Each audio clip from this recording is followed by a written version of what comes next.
बंधु माने 31 मई 2026 रविवार दिन पड़ाकू जाउछि मल पूर्णिमा। तो बंधु माने एही मल पूर्णिमा परठारु आपणक जीवन रे एक बड़ परिवर्तन आसीबाकू जाउछि। कारण एही मल पूर्णिमा परे 5टी प्रमुख ग्रह निजर राशि परिवर्तन करिबा पई जाउछंती, जहार प्रभाव रे आपणक जीवन रे किसी खास घटना घटिबाकू जाउछि। सबुठारु बड़ कथा हेउछि दीर्घ 12 वर्ष परे देवगुरु बृहस्पति कर्कट राशि रे उच्चस्थ हेबा पई जाउछंती। पूर्वरु गुरु आपणकर सप्तम भावरे गोचर करुथिले, किंतु एही मल पूर्णिमा परे परे गुरु आपणकर सप्तम भाव को प्रवेश करिवे एवं गुरुंक परे परे शुक्र, सूर्य, मंगल एवं बुध मध्य निजर राशि परिवर्तन करिवे, जहा फलरे एही ग्रह गोचरर एक गभीर प्रभाव आपणक राशि उपरे पड़िबा पई जाउछि। अनेक क्षेत्र रे आपणको बड़ बड़ सफलता मिलिबाकू जाउछि, किंतु किछि क्षेत्र रे आपणको सतर्कतार मध्य आवश्यकता रहिछि। तो बंधु माने केउ सब क्षेत्र रे आपणको सफलता मिलिबाकू जाउछि एवं केउ सब क्षेत्र रे आपणको सतर्कतार आवश्यकता रहिछि, से विषय रे जानिबा पई आपण माने भिडियोटी को स्किप न करी शेष पर्यंत निश्चय देखंतु एवं भिडियोटी को लाइक करी चैनल टी को सब्सक्राइब करि दियंतु। कमेंट बॉक्स रे भक्ति एवं श्रद्धार सहित जय श्री विष्णु, जय माँ लक्ष्मी निश्चय लिखंतु।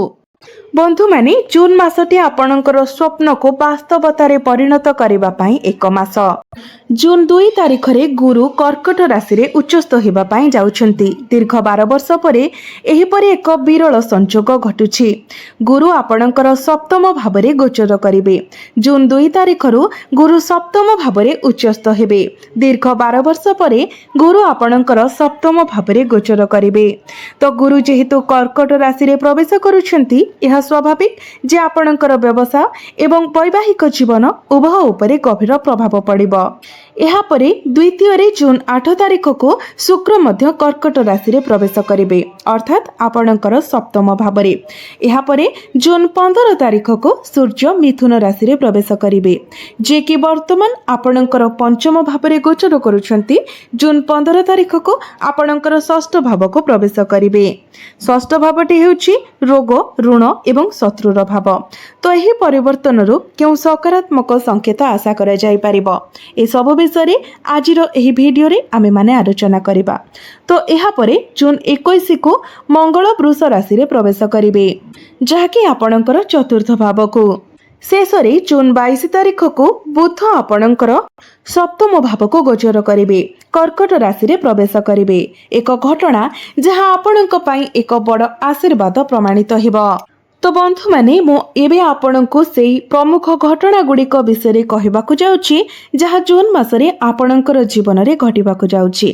तेबे भिडियोटी रे आगको बढ़िबा पूर्वरु आपण सर्वप्रथमे भिडियोटी को लाइक करी चैनल टी को सब्सक्राइब करि दियंतु एवं कमेंट बॉक्स रे भक्ति एवं श्रद्धार सहित जय श्री विष्णु, जय माँ लक्ष्मी अवश्य लिखंतु। तो बंधु माने 2 जून को गुरु आपणकर सप्तम भावरे प्रवेश करिबा मात्रे प्रत्येक जिनिस गुड़िक ठीक हेबा आरंभ करिबो। आपण जणे उत्कृष्ट व्यक्ति को भेटी पारंती, जहाक सहित आपण एक सफल व्यावसायिक सहभागिता स्थापन करि पारिबे। जदि आपण निजर स्वाधीन व्यवसाय चलाउछंती, तेबे आपण याको सफलतार नूतन शिखर रे पहुंचाइबाकू सक्षम हेबे। जून 2026 आपणक पई एक आशीर्वाद ठारू कम हेबो नाही। आपणको आपणकर व्यवसाय पई आपणकर सर्वोत्तम उत्सर्ग करिबाकू पड़िबो एवं हिसाबमूलक विपद नेबाकू संकोच करिबाकू पड़िबो नाही। यह एक विरल ग्रह संयोजन जोगु 3टी प्रमुख ग्रह गुरु, शुक्र एवं बुध जून मास सारा क्रमानुसार सप्तम भावरे रहिबे। प्रभावशाली भावरे समग्र मासर नियंत्रण नेबे एवं एहाकू सफलता आड़को मार्गदर्शन करिवे। गुरु, शुक्र एवं बुध मिलित भावरे आपणकर व्यवसाय पई असाधारण लाभ सृष्टि करिबा पई सेमानकर शक्ति को मिश्रण करिवे। यह व्यतीत सप्तम भावटी आपणकर वैवाहिक जीवन को नियंत्रण करे। तो जो माने अविवाहित अछंती, आपणकर विवाह बयस होई जाइथिले मध्य जदि आपणकर विवाह होई पारु नथिला, तो वर्तमान आपणकर विवाह योग खोली जिवो एवं खूब शीघ्र आपणकर इच्छा मुताबक स्थान रे आपणकर विवाह मध्य होई जिवो। आपणकर वैवाहिक जीवन पई 100% सकारात्मक संकेत रहिछि। जदि पूर्वर आपणकर वैवाहिक जीवन में कौन प्रकार समस्या लगी रही तो से सब दूर हो आपणक मध्य बॉन्डिंग बहुत भल रहिबो कनेक्शन स्ट्रांग रहिबो। द्वितीय जून 15 को ग्रह मानकर राजा सूर्यदेव मिथुन राशि रे प्रवेश करबा समय आपणकर जीवन में किछि गुरुत्वपूर्ण घटना घटिबो। जेतेबेले सूर्य आपणकर षष्ठ भाव में प्रवेश करिवे सेतेबेले परिवेश प्रकृत रे असाधारण हेबो। आपण एक अनन्य दृश्य देखिबे कारण सूर्य एही स्थिति रे तांको शक्तिर शिखर रे उच्च हेबे। बंधु माने किछि लोक एभली अछंती जो माने आमको सब बेले मीठा मीठा कथा कहंती केवल आम भीतरर दुर्बलता को उन्मोचन करिबा पई। से माने आम घर भितरे कोन घटुछि ताहा जानिबाको एवं आमर धारणा गुडी को आविष्कार करिबाको चाहंती जहा द्वारा से माने आमको पछरे पकाई आगो को बढ़ी पारिबे। तो आपण निश्चित करबा उचित जे आपणकर निर्दोषता आपणको असुविधारे पकाइब नाही। तेनु टिके चतुरता एवं सतर्कता अवलंबन करंतु। षष्ठ भावरे सूर्यंकर गोचर आपणकर शत्रु मानकु धूଳି कामुडाइबाको प्रस्तुत एवं आपणकर पथको बाधा देउथिबा कंटा गुडिक निजे निजे अदृश्य होइजिबो।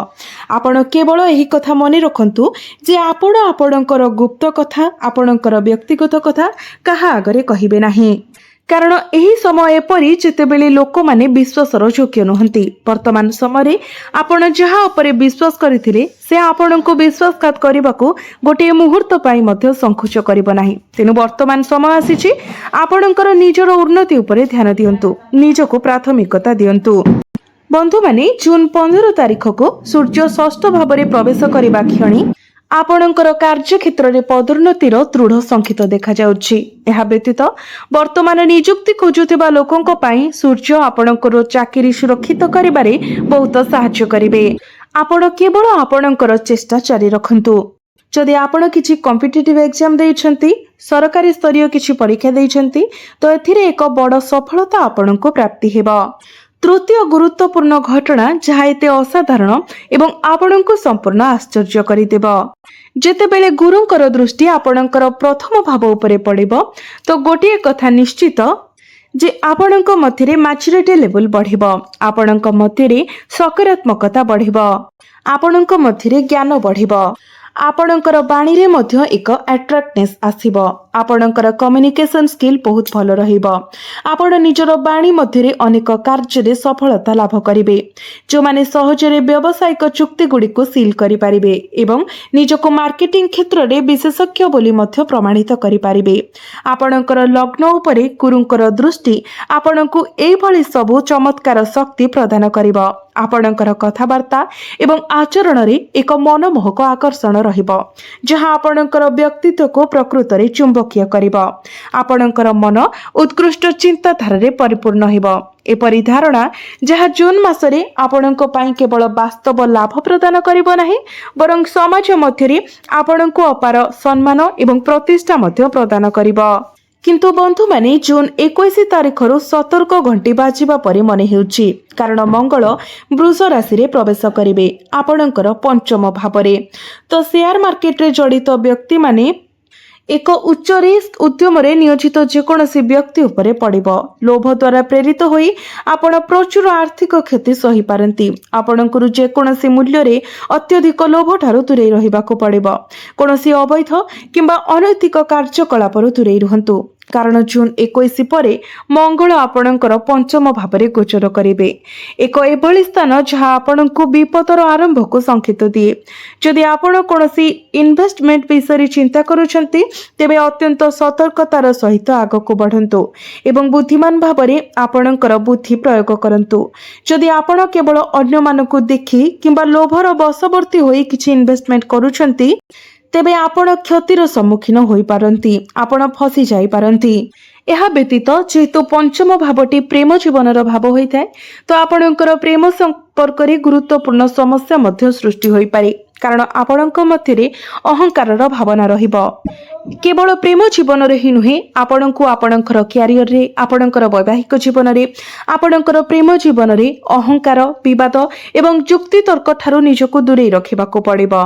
एही मासरे आपणकर पिलामानकर शिक्षा संपर्क रे आपण किछि मात्रा रे चिंतित अनुभव करि पारंती କାରଣ ପଞ୍ଚମ ଭାବଟି ଆପଣଙ୍କର ସନ୍ତାନଙ୍କର ମଧ୍ୟ ଭାବ ହୋଇଥାଏ। ତ ଆପଣଙ୍କୁ ସେମାନଙ୍କର କାର୍ଯ୍ୟକଳାପ ବିଷୟରେ ସତର୍କ ରହିବାକୁ ପଡ଼ିବ। ଆପଣଙ୍କର ପିଲାମାନେ କ'ଣ କରୁଛନ୍ତି ଏବଂ ସେମାନଙ୍କର ଦୈନନ୍ଦିନ କାର୍ଯ୍ୟ କିପରି ଦେଖାଯାଉଛି, ଆପଣଙ୍କୁ ସେମାନଙ୍କ ଉପରେ କଡ଼ା ନଜର ରଖିବାକୁ ପଡ଼ିବ, ନଚେତ୍ ଆପଣଙ୍କର ଚିନ୍ତା ପରେ ଆହୁରି ବଢ଼ିପାରେ। ଏବେ ତୃତୀୟ ସତର୍କତା ହେଉଛି, ଯେପରି ଆମେ ପୂର୍ବରୁ ଉଲ୍ଲେଖ କରିଥିଲୁ, ସପ୍ତମ ଭାବରେ ଗୁରୁ, ଶୁକ୍ର ଏବଂ ବୁଧଙ୍କର ସଂଯୋଗ ବ୍ୟବସାୟ, ଷ୍ଟାର୍ଟଅପ୍ ଏବଂ ବ୍ୟବସାୟିକ ସହଭାଗିତା ପାଇଁ ଏକ ଉତ୍କୃଷ୍ଟ ସମୟ ଆଣିବାର ପ୍ରତିଶ୍ରୁତି ଦିଏ। ତଥାପି ଯେତେବେଳେ ଏହି ତିନୋଟି ଗ୍ରହ ସମାନ ହୋଇଯାଏ, ସେମାନେ ଏକ ନିର୍ଦ୍ଦିଷ୍ଟ ପରିମାଣର ଦ୍ୱନ୍ଦ୍ୱ ମଧ୍ୟ ସୃଷ୍ଟି କରିଥାନ୍ତି। ତେଣୁ ଦୟାକରି ଏହା ମନେ ରଖନ୍ତୁ ଯେ ଯେମିତି ଆପଣ କାହା ଉପରେ ଅନ୍ଧ ଭଳି ବିଶ୍ୱାସ ନ କରନ୍ତି। ସେମାନେ ବର୍ଷ ବର୍ଷ ଧରି ଜାଣିଥିବା ବ୍ୟବସାୟିକ ଅଂଶୀଦାର ହୁଅନ୍ତୁ କିମ୍ବା ଆପଣ ବର୍ତ୍ତମାନ ସହଭାଗୀ ହୋଇଥିବା କୌଣସି ବ୍ୟକ୍ତି, କାହା ଉପରେ ବି ଅନ୍ଧ ଭଳି ବିଶ୍ୱାସ କରନ୍ତୁ ନାହିଁ। ଆପଣ ଏକ ବ୍ୟବସାୟିକ ଚୁକ୍ତି ସ୍ୱାକ୍ଷର କରୁଛନ୍ତି କିମ୍ବା କୌଣସି କାଗଜପତ୍ର କାର୍ଯ୍ୟକାରୀ କରୁଛନ୍ତି, ସତର୍କତାର ସହିତ ପୁଙ୍ଖାନୁପୁଙ୍ଖ ପଠନ ଏବଂ ସଠିକ୍ ହିସାବ ସହିତ ଆଗକୁ ବଢ଼ନ୍ତୁ। ଏହା କରିବା ଦ୍ୱାରା ଆପଣଙ୍କର ବ୍ୟବସାୟ ସଫଳ ହେବ ଏବଂ ବ୍ୟବସାୟରେ ଉନ୍ନତି ହେବ। ଯଦି ଆପଣ ଅନ୍ଧ ଭଳି କାହା ଉପରେ ବିଶ୍ୱାସ କରନ୍ତି, ତ ଆପଣ ବିଶ୍ୱାସଘାତକତାର ସାମ୍ନା କରିପାରନ୍ତି। ତ ବନ୍ଧୁମାନେ, ଏବେ ଆସନ୍ତୁ ଜାଣିବା ଦୁଇଟି ପ୍ରତିକାର ବିଷୟରେ, ଯେଉଁ ପ୍ରତିକାର ଗୁଡ଼ିକ କରିବା ଦ୍ୱାରା ଆପଣଙ୍କର ଶୁଭତ୍ୱ ବୃଦ୍ଧି ହେବ ଏବଂ ଯାହା ସବୁ ଅଶୁଭତ୍ୱ ରହୁଛି ସେଗୁଡ଼ିକ ଖଣ୍ଡନ ହୋଇଯିବ। ତ ବନ୍ଧୁମାନେ, ପ୍ରଥମ ପ୍ରତିକାରଟି ମଙ୍ଗଳଙ୍କ ପାଇଁ। ତ ଆପଣଙ୍କୁ ପ୍ରତ୍ୟେକ ମଙ୍ଗଳବାର ଦିନ ପ୍ରଭୁ ହନୁମାନଙ୍କର ମନ୍ଦିର ଦର୍ଶନ କରିବାକୁ ପଡ଼ିବ। ମନ୍ଦିରରେ ଆପଣ ପ୍ରଭୁ ହନୁମାନଙ୍କୁ ବୁନ୍ଦି ଲଡୁ ଏବଂ ଗୁଡ଼ ଏବଂ ଚଣା ଭୋଗ ରୂପରେ ଅର୍ପଣ କରନ୍ତୁ ଏବଂ ସେଠାରେ ଆପଣ ହନୁମାନ ଚାଳିଶା କିମ୍ବା ସୁନ୍ଦରକାଣ୍ଡ ପାଠ କରନ୍ତୁ। ଆପଣ ପ୍ରତ୍ୟେକ ମଙ୍ଗଳବାର ଦିନ ଏହି ଉପାୟ କରନ୍ତୁ ଏବଂ ପ୍ରତ୍ୟେକ ଦିନ ଆପଣ ହନୁମାନ ଚାଳିଶାର ପାଠ କରନ୍ତୁ। ଆପଣ ଯେଉଁଆଡ଼େ ଯିବା ସମୟରେ ଯଦି ମାଙ୍କଡ଼ଙ୍କୁ ଦେଖୁଛନ୍ତି, ତ ସେମାନଙ୍କୁ କଦଳୀ ଖାଇବାକୁ ଦିଅନ୍ତୁ। ଏହା କରିବା ଦ୍ୱାରା ମଙ୍ଗଳ ପ୍ରସନ୍ନ ହେବେ ଏବଂ ଯାହା ସବୁ ବିଘ୍ନ ରହୁଛି, ଯାହା ସବୁ ସମସ୍ୟା ରହୁଛି, ସେସବୁ ଖଣ୍ଡନ ହୋଇଯିବ। ଏହା ସହିତ ଗୁରୁ, ଶୁକ୍ର ଏବଂ ବୁଧଙ୍କର ଏକତ୍ର ହେବାର ଆପଣଙ୍କର ଜୀବନରେ ଯେଉଁ ଦ୍ୱନ୍ଦ୍ୱ ଉପୁଜୁଛି, ସେସବୁ ସମସ୍ୟାକୁ ଦୂର କରିବା ପାଇଁ ଆପଣ ପ୍ରତ୍ୟେକ ଦିନ ଓମ୍ ନମଃ ଶିବାୟ ମନ୍ତ୍ର 108 ଥର ଜପ କରନ୍ତୁ ଏବଂ ପ୍ରତ୍ୟେକ ସୋମବାର ଦିନ ଶିବଲିଙ୍ଗରେ ଜଳ ଅର୍ପଣ କରନ୍ତୁ। ଏହା କରିବା ଦ୍ୱାରା ଆପଣଙ୍କର ଯାହା ସବୁ ଅଶୁଭତ୍ୱ ରହୁଛି ସେଗୁଡ଼ିକ ଖଣ୍ଡନ ହୋଇଯିବ। ଗ୍ରହମାନଙ୍କର ଅନୁକୂଳ ପ୍ରଭାବ ଆପଣଙ୍କୁ ପ୍ରାପ୍ତି ହେବ। ତ ବନ୍ଧୁମାନେ, ଆପଣଙ୍କର ଜୀବନ ମଙ୍ଗଳମୟ ହେଉ, ଏହା ହିଁ ଈଶ୍ୱରଙ୍କ ନିକଟରେ ମୋର ପ୍ରାର୍ଥନା। ଧନ୍ୟବାଦ।